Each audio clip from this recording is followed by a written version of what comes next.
Hi, I'm Hub Arkus for Pro Football Weekly, along with Associate Editor Dan Parr, as we continue our series of 32 NFL team training camp opening reports, and we move to the NFC North for the Chicago Bears. And very few teams busier during the offseason than the Chicago Bears, Dan. They made a trade. They were busy in veteran free agency. They were excited about their draft. Who are the veteran free agents that you think could come in and make a difference here? Well, the guy they traded for, Brandon Marshall, is the one everybody's going to be watching. Reunited with Jay Cutler. Bears haven't had a 1,000-yard wide receiver in about a decade now. They're counting on Brandon Marshall to come in and be that guy. But that isn't the only big-name wide receiver they got. They go out and get Alshon Jeffrey in the draft, the guy they felt was the third best receiver available this year. He's a guy they expect to come in and be a big-time red zone target for them, big size and great hands. And then, of course, on the other side of the ball, Shea McClellan, first-round pick. They expect him to bring that pass rush off the edge that they've been lacking. You know, obviously, with the commitments they made to wide receiver, to backups, to quarterback, running back, we know what they think they need to do to improve an offense. What will they be focused on in training camp with a new offensive coordinator, new play caller to really get the offense going better? Well, I think it starts with the offensive line. That's the biggest question mark for the Bears this year. At left tackle, Jamarcus Webb and Chris Williams battling. Who wins that job?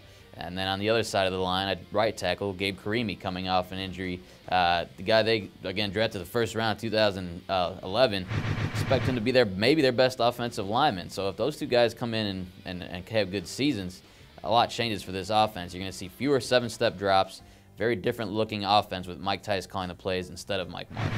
Yeah, and the perception of the Chicago Bears, it's all defense. They do have the 4 Pro Bowlers, of course, Urlacher, Briggs, Peppers, and Peanut Tillman, a cornerback.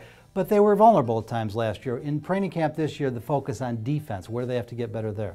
Well, I think a couple places, if you look at first, is at safety, where Major Wright and Chris Conte, 2 young guys, that was a turnstile at safety for the Bears last season. They had several different starting combinations, and nobody played all that well. You need those 2 guys to come in and have better seasons. And then the Shea McClellan we mentioned earlier, that pass rush, you have Julius Peppers, but other than that, who can you count on? If McClellan can come in and be that guy, if Israel Donajay can have another solid season, if they can get more from interior guys, which they lacked very sporadic last season there, that would make a big difference for this defense. 29th in the NFL in quarterback sack percentage last year. So when I ask you, are there any veterans on this team ready to step up, is that the area we're going to be looking at? I think so. I think the guy that you're looking for is Stephen Paya, defensive tackle, who last year was inactive for the first several games of the year. Everybody was wondering, this is a second-round pick. When are we going to see him?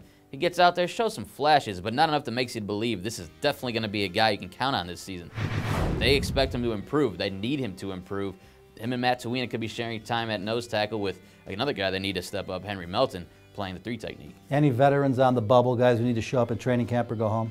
I think a few names to keep an eye on. Mario Presley and John McCargo. I don't think you see both those guys make the roster. Maybe one spot those 2 guys are competing for. They need depth at defensive tackle. They'd like to have one of those guys come in and be a nice piece for them in the rotation.